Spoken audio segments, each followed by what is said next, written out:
Hi, this is lesson number 11 in the series The Key Still Unlocks the Door.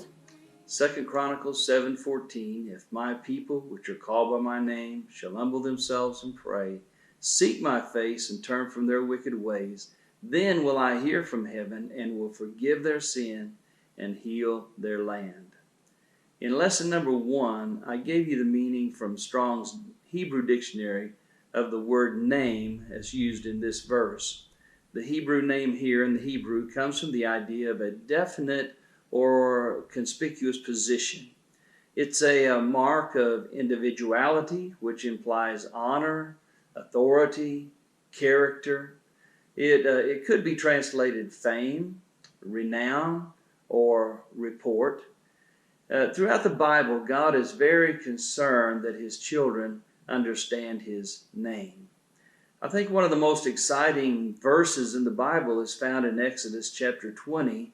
God is getting ready to present the Ten Commandments to His people, the children of Israel.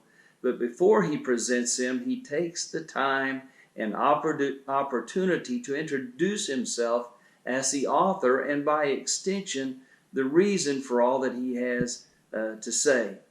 And then He says in Exodus 20, verse 2, I am the Lord thy God, as if they didn't know. I am the Lord thy God, which hath brought thee out of the land of Egypt, out of the house of bondage. The children of Israel have been brought out of Egypt. God has poured out His wrath and judgment upon Pharaoh and the people of Egypt. But I want you to notice something wonderful here. In the pouring out of these plagues, we see a picture of God's uncontested power, His divine wisdom, His righteous judgment, His righteous anger, His concern and provision for His people, His delivering power, and His mercy for His people. There's one thing I want you to notice, and that is the mercy of God upon all men, upon all men. Notice what God says to Pharaoh and the people of Egypt before plague number 7.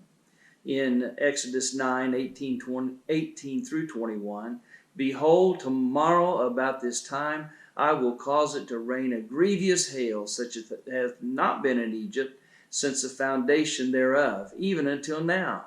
Send therefore now and gather thy cattle and all that thou hast in the field, for upon every man and beast which shall be found in the field and shall not be brought home, the hail shall come down upon them, and they shall die. He that feared the word of the Lord among the servants of Pharaoh made his servants and his cattle flee into the houses. And he that regarded not the word of the Lord left his servants and his cattle in the field. Even though God was pouring out plagues, He was crying out to everyone that would accept His mercy. And that is why we have hope for revival today.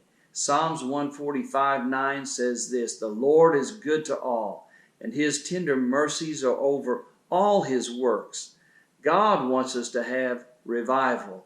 The question is, do we want to have revival? I say, church, it's time to pray.